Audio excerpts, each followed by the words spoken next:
The men aboard this ship were dead the moment they saw the enemy on the horizon. But instead of running, they made a calculated choice to be annihilated, and in doing so, achieved an impossible victory. By the end of this video, you'll see exactly how a doomed crew used a tactical suicide to drain the clock and force a superior warship to exhaust its only advantage.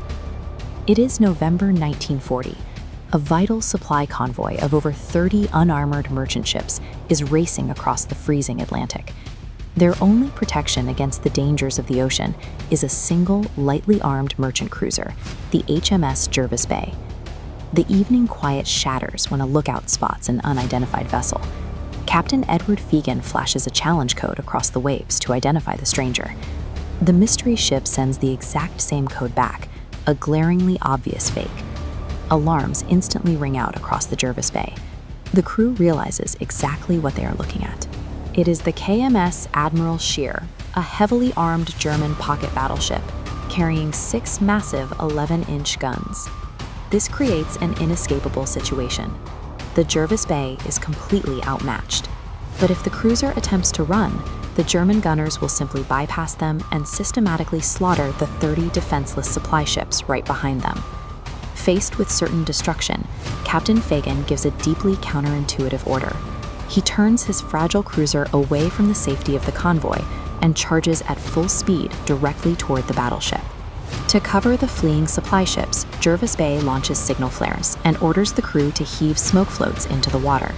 This rapidly creates a thick haze across the ocean to hide the fleet from German sights. Looking at this tactical map, the physical disparity is absolute.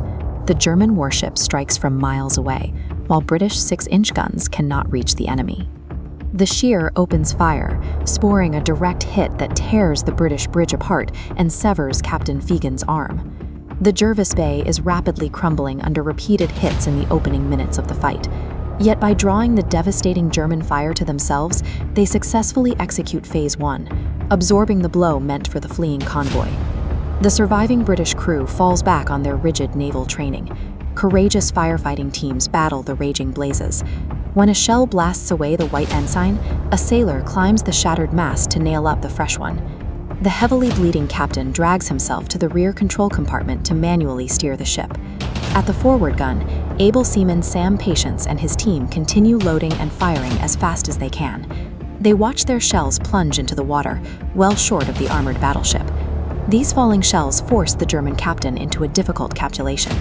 He knows the British rounds are currently falling short, but he cannot ignore the possibility of a lucky hit damaging his high-value weaponry. If he sails past, he risks losing the offensive power needed for the rest of his mission. This dictates the brutal mathematics of the engagement.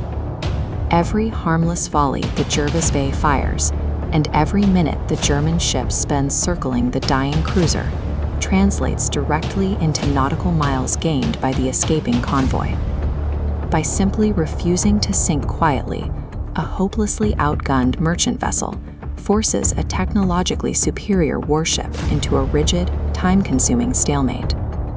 The standoff breaks when a German salvo strikes deep into the hull, creating an inferno that kills Captain Fegan. As the Jervis Bay takes on water and lists, the surviving men, many of whom cannot swim, are forced to abandon ship into the freezing Atlantic. With the obstacle finally destroyed, the German battleship adjusts its course. The captain throttles forward to resume his hunt for the 30 merchant ships, but he has lost his window of opportunity. The Jervis Bay bought so much time that night has completely fallen. Hunting in the pitch black and running low on ammunition, the German captain abandons the chase and sails away. Meanwhile, the British survivors float in the freezing dark. Hours later, salvation arrives in the form of the Swedish freighter Storaholm, which risks its own safety to haul 68 shivering men out of the water. Over 180 others remain lost to the sea. The total destruction of the Jervis Bay saved nearly an entire fleet of supply ships from slaughter.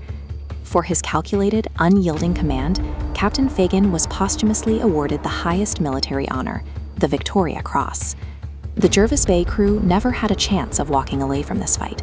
Their victory lay entirely in rewriting the terms of the engagement. By turning their own destruction into a shield, they ensured the convoy lived. If you want to see more breakdowns of tactical history and the mechanics of warfare, hit the like button, subscribe,